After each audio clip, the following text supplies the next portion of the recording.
जम्मू जी अज गल असी करनी है 2024 ਦੀਆਂ ਚੋਣਾਂ ਨੂੰ ਲੈ ਕੇ जिस तरह माहौल भख चुकिया है, मीटिंगां उच्च पद्धर ते हो रही ने ते उत्थे ही पार्टियां दे अपने गठजोड़ की गल जिहड़ी चल रही है।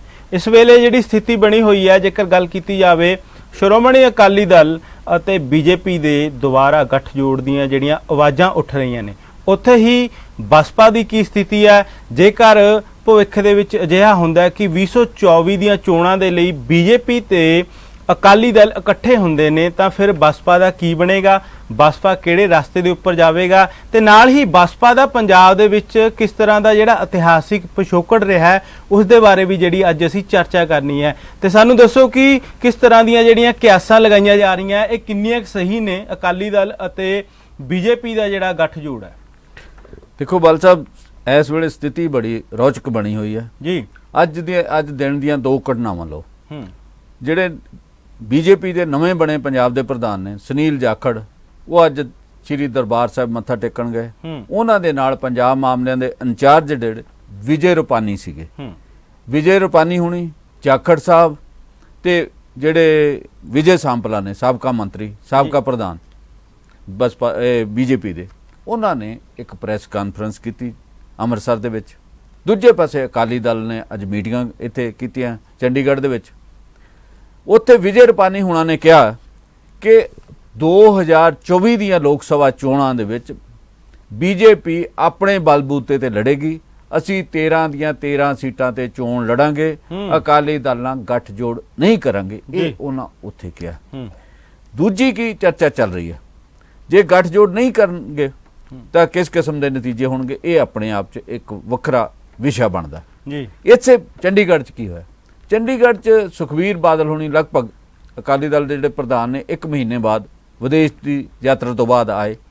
उन्होंने पूछा गया भी तुसी की करोगे, आ चर्चा चल रही। उन्हें कहा जी असी ये बारे साडा गठजोड़ तो बसपा नाल है, असी तो इस गठजोड़ बारे तो कोई चर्चा ही नहीं हैगी। पर उन्होंने कल अपने घर सीनियर आगू बुलाए सी, उन्हां नाल जरूर इस मुद्दे के उपर चर्चा की।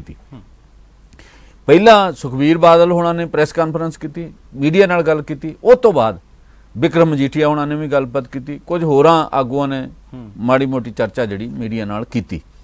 उन्हां कहा भी साडा जिहड़ा गठजोड़ वो इस वेले बसपा नाल है ते असीं अज दी जिहड़ी मीटिंग आ उहदे विच तां इह कीता भी पंजाब सरकार ने वैट साल च 2 वारी वधा दित्ता, होर जिहड़ियां कई तरह के टैक्स च वाधा किया, टोल प्लाजे के उपर वाहवा खट्टण की कोशिश कर रहे हैं। इन्हां मामलों बारे चर्चा की ते इन्हां मुद्दों के उपर जिहड़ा असी सरकार के खिलाफ जिहड़ी रणनीति बनाउण बारे चर्चा की है।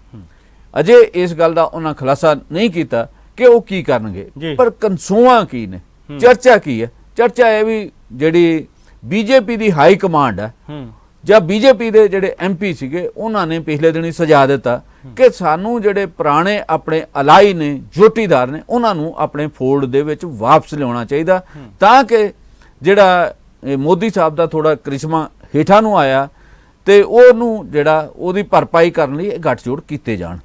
ते उस तो बाद चंडीगढ़ दे विच जिहड़े केंद्रीय रक्षा मंत्री है राजनाथ आए सीगे, उन्होंने भी बादल साहब बारे गल की, अकाली दल बारे गल की, उन्होंने जिहड़े बादल साहब नूं श्रद्धांजलि भेंट की वड्डे बादल साहब नूं। ते ये सारियां गल्लां इत्थे होईयां जिहड़ियां तो इस गल नूं बल मिलदा है कि जिहड़ी बस बीजेपी आ, भावें कि विजय रुपानी हुणां ने अमृतसर च कहा भी असीं गठजोड़ नहीं करांगे, असीं अपने बलबूते ते लड़ांगे, पर अंदर खाते कुछ ना कुछ चर्चा जरूर चल रही है। पर यह हो सकदा कि जिन्नियां सीटां दा इस वेले बीजेपी दावा कर रही, बीजेपी वध सीटां ते लड़ना चाहुंदी है, लोक सभा दियां तो आधियां तो वध सीटां ते लड़न दियां चर्चा हैगी, फिर विधान सभा च भी घट सीटां देना चाहुंदी है अकाली दल नूं। इस करके ये जिहड़ी गल नूं जदों बाहर आएगी, जदों इन्हां दी दुबारा चर्चा होएगी, उदों गलबात शायद सिरे ना चढ़े। अज दी हालत ये हैगी, पर जिवें अंग्रेजी की कहावत है situation is pregnant with many possibilities, मतलब इस किस्म की संभावना तो इनकार नहीं किया जा सकता कि दोनों धिरां जिहड़ियां अपने राष्ट्रीय हितां लई हो भी सकदा। हाँ जी, समझौता हो सकता है, इस पासे वाल नूं जाया जा सकदा। अकाली दल ते बीजेपी जा सकते, क्योंकि जिस तरह की दोनों दी पार्टियां दी पंजाब जो स्थिति है उन्होंने सुधारन दे लई जिहा कुछ किया जा सकदा। पंजाब की स्थिति नूं छड्ड दिओ, इन्हां दे राजसी हितां लई ਹੋ ਸਕਦਾ। ਜੇ ਪੰਜਾਬ ਦੇ ਹਿੱਤਾਂ ਨੂੰ ਦੇਖਾਂਗੇ ਤੇ ਨਹੀਂ, ਪੰਜਾਬ ਮੈਂ ਪਾਰਟੀ ਦੀ ਗੱਲ ਕਰ ਰਿਹਾ ਕਿ ਦੋਨੇ ਪਾਰਟੀਆਂ ਦੀ ਜਿਹੜੀ ਸਥਿਤੀ ਹੈ ਇਸ ਵੇਲੇ ਪੰਜਾਬ ਦੇ ਵਿੱਚ, ਉਹਦੇ ਲਈ ਇਹਨਾਂ ਨੂੰ ਲੱਗ ਵੀ ਰਿਹਾ ਹੈ ਕਿ ਲਾਜ਼ਮੀ ਇਹ ਸਮਝੌਤਾ ਹੋ ਇਹਨਾਂ ਨੂੰ ਲੱਗਦਾ ਵੀ ਜੇ ਇਕੱਲੇ ਲੜੇ ਤਾਂ ਬਹੁਤੀ ਪ੍ਰਾਪਤੀ ਨਹੀਂ ਹੋਣੀ, ਗੱਠਜੋੜ ਨਾਲ ਪ੍ਰਾਪਤੀ ਹੋ ਸਕਦੀ ਹੈ। ਇਹ ਇਹਨਾਂ ਦੇ ਅੰਦਰ ਖਾਤੇ ਜਿਹੜੀ ਮੁਝੇ ਚਰਚਾ ਸਮਝ ਲਓ ਇਸ ਵੇਲੇ ਅਸੀਂ ਇਹ ਲਾ ਕੇ ਚੱਲਦੇ ਹਾਂ ਗੱਠਜੋੜ ਹੁੰਦਾ ਤਾਂ ਬਸਪਾ ਫਿਰ ਕੀ ਕਰੇਗੀ ਅੱਗੇ ਸਟੈਪ? ਦੇਖੋ ਅਸੀਂ ਚੱਲਦੇ ਹਾਂ ਬੈਕ 1996 ਦੇ ਵਿੱਚ। ਉਸ ਸਮੇਂ ਅਕਾਲੀ ਦਲ ਤੇ ਬਸਪਾ ਦਾ ਗੱਠਜੋੜ ਸੀ। ਲੋਕ ਸਭਾ ਚੋਣਾਂ 96 ਦੇ ਵਿੱਚ ਹੋਈਆਂ, 13 ਸੀਟਾਂ ਨੇ ਪੰਜਾਬ ਦੀਆਂ, 8 ਸੀਟਾਂ ਅਕਾਲੀ ਦਲ ਨੇ ਜਿੱਤੀਆਂ, 3 ਸੀਟਾਂ ਜਿਹੜੀਆਂ ਬਸਪਾ ਨੂੰ ਆਈਆਂ ਸੀ, ਤਿੰਨੇ ਦੀਆਂ ਤਿੰਨੇ ਬਸਪਾ ਨੇ ਸੀਟਾਂ ਜਿੱਤੀਆਂ, 2 ਕਾਂਗਰਸ ਨੂੰ ਆਈਆਂ ਜੀ। ਮਤਲਬ ਇਹ ਵੱਡਾ ਮੈਂਡੇਟ ਜਿਹੜਾ ਇਹਨਾਂ ਨੂੰ ਮਿਲਿਆ। ਪਰ ਉਸ ਤੋਂ ਬਾਅਦ 97 ਫਰਵਰੀ ਦੇ ਵਿੱਚ ਜਿਹੜੀਆਂ ਵਿਧਾਨ ਸਭਾ ਚੋਣਾਂ ਹੋਈਆਂ, ਅਕਾਲੀ ਦਲ ਨੇ ਜਿਹੜਾ ਗੱਠਜੋੜ ਆ ਬਸਪਾ ਨਾਲੋਂ ਤੋੜ ਲਿਆ ਤੇ ਬੀਜੇਪੀ ਨਾਲ ਗੱਠਜੋੜ ਕਰ ਲਿਆ ਜੀ। ਉਸ ਗੱਠਜੋੜ ਨੂੰ ਮਤਲਬ ਬਹੁਤ ਵੱਡੀ ਬਹੁਮਤ ਮਿਲਿਆ। ਜੇ ਅਕਾਲੀ ਦਲ ਉਦੋਂ ਗੱਠਜੋੜ ਤੋੜ ਸਕਦਾ ਤੇ ਇਸ ਕਰਕੇ ਇਸ ਗੱਲ ਦੀ ਚਰਚਾ ਹੈਗੀ, ਇਤਿਹਾਸ ਦੁਹਰਾਇਆ ਜਾ ਸਕਦਾ, ਮਤਲਬ ਇਤਿਹਾਸ ਰਿਪੀਟ ਹੋ ਸਕਦਾ। ਇਸ ਕਿਸਮ ਦੀ ਚਰਚਾ ਹੈ ਕਿ ਅਕਾਲੀ ਦਲ ਇਸ ਵਾਰੀ ਵੀ ਇਹ ਜੋਖਮ ਲੈ ਸਕਦਾ ਜਾਂ ਨਹੀਂ ਲੈ ਸਕਦਾ।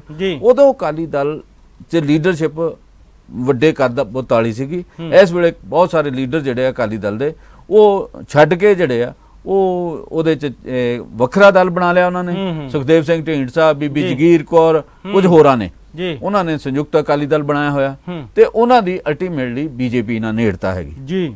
ਇਸ ਤਰੀਕੇ ਦੀ ਹੋ ਚੁੱਕਾ ਪਹਿਲਾਂ। ਸੋ ਇਸ ਕੀ ਹੋਏਗਾ, ਕੀ ਕਿੱਧਰ ਨੂੰ ਹੋ ਸਕਦਾ ਕਿ ਜੇ ਇਹ ਅਕਾਲੀ ਦਲ ਬਸਪਾ ਨੂੰ ਛੱਡ ਦਿੰਦਾ ਤਾਂ ਇਹਦੇ ਨਾਲ ਜਿਹੜਾ ਖੇਤਰੀ ਤਵਾਜ਼ਨ ਦਾ ਮਾਮਲਾ ਹੈਗਾ, ਲੋਕਾਂ ਦੀਆਂ ਇਛਾਵਾਂ ਦਾ ਮਾਮਲਾ ਹੈਗਾ, ਜਿਹੜਾ ਖੇਤਰੀ ਐਸਪੀਰੇਸ਼ਨ ਹੈ, ਉਹ ਜਿਹੜੀਆਂ ਜ਼ਰੂਰ ਦਬਣਗੀਆਂ। ਉਹਦੀ ਥਾਂ ਤੇ ਅਕਾਲੀ ਦਲ ਦੀ ਜਿਹੜੀ ਹਾਲਤ ਮਾੜੀ ਹੋਈ ਹੈ, ਇਹ ਹੋਰ ਵਿਗੜ ਸਕਦੀ ਹੈ, ਹੋਰ ਖਰਾਬ ਹੋ ਸਕਦੀ ਹੈ। ਕਿਉਂਕਿ ਅਕਾਲੀ ਦਲ ਜਿਹੜਾ 3 ਖੇਤੀ ਕਾਨੂੰਨਾਂ ਦੇ ਮੁੱਦੇ ਦੇ ਉੱਪਰ ਉਹ ਲਗਾਤਾਰ ਬੀਜੇਪੀ ਨਾਲ ਰਿਹਾ ਸੀਗਾ ਜੀ। ਇਸ ਦੇ ਬਾਵਜੂਦ ਜਦੋਂ ਇਹਨਾਂ ਨੇ ਹਮਾਇਤ ਵੀ ਕੀਤੀ, ਡਟ ਕੇ ਹਮਾਇਤ ਕੀਤੀ, ਜਦੋਂ ਪੰਜਾਬ ਚ ਆਏ ਇੱਥੇ ਲੋਕਾਂ ਨੇ ਬਾਦਲ ਪਿੰਡ ਘੇਰਿਆ ਹੋਇਆ ਸੀ ਕਿਸਾਨਾਂ ਨੇ, ਉਹਦੇ ਤੋਂ ਬਾਅਦ ਇਹਨਾਂ ਨੂੰ ਉਹ ਗੱਠਜੋੜ ਤੋੜਨਾ ਪਿਆ, ਖੇਤੀ ਕਾਨੂੰਨਾਂ ਦਾ ਵਿਰੋਧ ਕਰਨਾ ਪਿਆ। ਉਹੋ ਜੀ ਹਾਲਤ ਸੀਗੀ।